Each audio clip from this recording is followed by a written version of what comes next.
এই মুহূর্তের সবথেকে গুরুত্বপূর্ণ আপডেট শুরু হতে চলেছে 2026 সালের প্রথম চন্দ্রগ্রহণ, যাকে বলা হচ্ছে পূর্ণগ্রাস চন্দ্রগ্রহণ।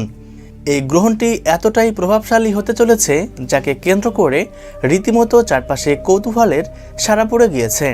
বলা হচ্ছে একটানা প্রায় 4 ঘন্টার মতো এই গ্রহণটি দৃশ্যমান থাকবে এবং এই গ্রহণ শুরু হবার ঠিক 12 ঘন্টা আগে থেকেই এর সূতককাল শুরু হয়ে যাবে। তাই সূতককালের সময় থেকে শুরু করে গ্রহণ শেষ হওয়া পর্যন্ত প্রত্যেককেই সাবধানে থাকতে বলা হচ্ছে। তবে বিশেষ সাবধানতা অবলম্বন করতে বলা হচ্ছে গর্ভবতী মহিলাদের। আসুন দেখে নেওয়া যাক এই গ্রহণটি ঠিক কখন শুরু হবে, কখন শেষ হবে, কোন কোন জায়গা থেকে দেখা যাবে আর গর্ভবতী মহিলাদের কী সাবধানতা মানতে হবে। আসুন এক নজরে দেখে নেওয়া যাক। আর এমনই সব সঠিক তথ্য সবার প্রথমে পেতে অবশ্যই চ্যানেলটিকে সাবস্ক্রাইব করে পাশে থাকবেন। আর আপনি কোন জায়গা থেকে এই ভিডিওটি দেখছেন সেটা কমেন্ট করতে ভুলবেন না।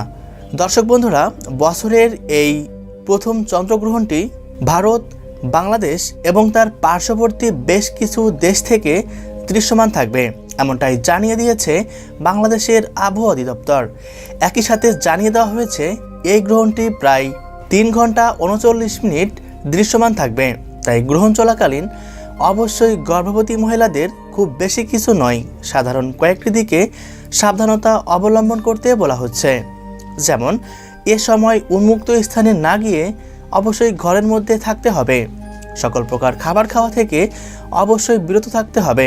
এ সময় সকল প্রকার কাটাছেঁড়া এবং সেলাই ফোড়াই থেকে বিরত থাকতে হবে। গ্রহণ চলাকালীন যতটা সম্ভব না ঘুমিয়ে জেগে থাকার পরামর্শ দেওয়া হচ্ছে এবং গ্রহণ শেষ হলে নিজ নিজ অবস্থান থেকে অবশ্যই সৃষ্টিকর্তার কাছে প্রার্থনা করবেন। সুপ্রিয় দর্শক, এই গ্রহণটি সম্পন্ন হবে 3রা মার্চ মঙ্গলবার। বাংলাদেশ সময় অনুসারে এই গ্রহণ শুরু হবে দুপুর 3:50 আর মধ্য অবস্থায় পৌঁছাবে বিকাল 5:35। গ্রহণটি শেষ হবে রাত 7:18। এদিকে ভারতীয় সময় অনুসারে এই গ্রহণ শুরু হবে দুপুর 3:20। গ্রহণটি মধ্য অবস্থায় পৌঁছাবে বিকাল 5:05 আর শেষ হবে রাত 6:47। ভিডিওতে বলা সময়সূচি 100% সঠিক, তাই অবশ্যই আপনার প্রিয়জনদের সাথে শেয়ার করবেন। ধন্যবাদ।